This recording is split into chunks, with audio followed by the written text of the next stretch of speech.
PBB Club 2.0 lumalakas na ang Criston duo Crystal at Anton. Disclaimer. Ang video na ito ay personal na opinyon lamang base sa mga kaganapan sa loob ng PBB at reaksyon ng mga manonood. Layunin nitong magbigay ng positibo at konstruktibong pananaw, hindi man ira o manghusga ng sinuman. Isang malalim at personal na analisis tungkol sa patuloy na pag-angat ng Criston duo nina Crystal at Anton sa PBB Club 2.0, mula sa kanilang mga salita, paninindigan, at epekto sa mga manunood, bakit nga ba mas lalong lumalakas ang suporta sa kanila? Sa bawat season ng PBB, may mga duo talagang hindi mo inaasahan. Yung dahan-dahan lang, walang pilit, walang pabida. Pero isang araw, mapapansin mo na lang. Ang dami na palang nakatingin. Ang dami na palang sumusuporta. At sa PBB Club 2.0, isa sa mga unti-unting lumalakas. Ang Criston Duo, Crystal at Anton. Hindi sila yung tipikal na duo na puro kilig lang. Hindi rin sila yung laging sentro ng gulo. Pero bakit ramdam na ramdam ng viewers ang presensya nila? Simulan natin kay Crystal. Si Crystal ay yung tipo ng housemate na sa unang tingin. Akala mo suplada. Akala mo intimidating. Akala mo moldita. Pero habang tumatagal, makikita mo na iba pala. Marami ang nagsasabi. Ang ganda raw ng paraan ng pagsasalita niya. May lalim. May laman. May pinanggagalingan. At totoo yon. Kapag nagsalita si Crystal, hindi siya basta nagre-rant. Hindi siya basta nagpaparinig. Parang iniisip muna niya. Parang tinitimbang muna niya. Kung anong klaseng mensahe ang gusto niyang iwan. Kaya nga maraming viewers ang naa-appreciate siya. May nagsabi pa, nakikita raw nila si Julia Montes kay Crystal. Hindi lang sa itsura, kundi sa aura, sa composure, sa tahimik pero matatag na lakas. At malaking bagay din, yung pagiging vocal niya sa faith. Yung pag-prioritize kay God. Hindi pilit, hindi preachy, kundi natural lang. Kaya hindi nakakapagtaka, na maraming nagko-comment ng, God bless you Crystal. Tama ka, unahin si God. Kasi ramdam ng tao.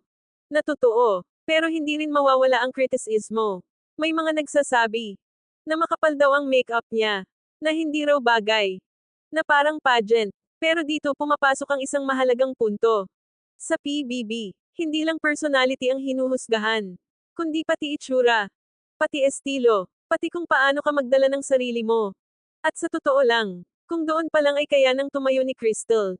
Sa gitna ng papuri at puna. Ibig sabihin, may tibay ang loob niya.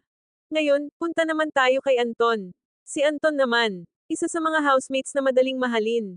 Simple, malinis ang intensyon, at may sincerity sa mga sinasabi. Maraming viewers ang diretsahang nagsasabi, I really love Anton, I want him to win. Hindi dahil siya ang pinakamalakas magsalita. Hindi dahil siya ang laging bida. Kundi dahil ramdam mo yung puso. Yung mga linya niya tungkol sa tiwala. Na mahirap ibigay. At mahirap makuha. Hindi lang yun basta salita.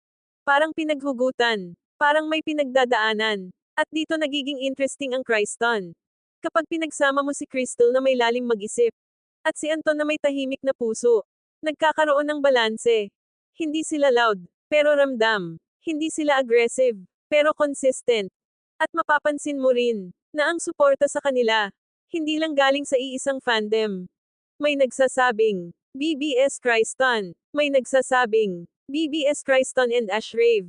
Ibig sabihin, hindi sila exclusive sa isang grupo. Nakakatawid sila ng linya. Nakakakonect sila sa mas maraming tao. At malaking factor din dito. Ang direksyon ni Kuya. Maraming viewers ang pumupuri kay Kuya. Dahil hindi raw niya pinapalimot ang essence ng pagiging Pilipino.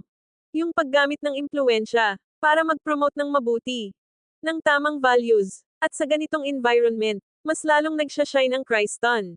Kasi swak sila sa mensahe, paninindigan, pananampalataya, pagiging totoo. Kaya hindi na nakakapagtaka kung bakit may mga nagsasabi na si Crystal ay tila tala, kumikislap, hindi dahil sumisigaw, kundi dahil maliwanag. At si Anton, unti-unting nagiging isang prinsipe sa mata ng viewers.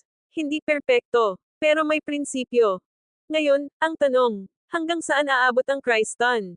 Kaya ba nilang tumayo, kapag dumating ang mas mabibigat na nomination?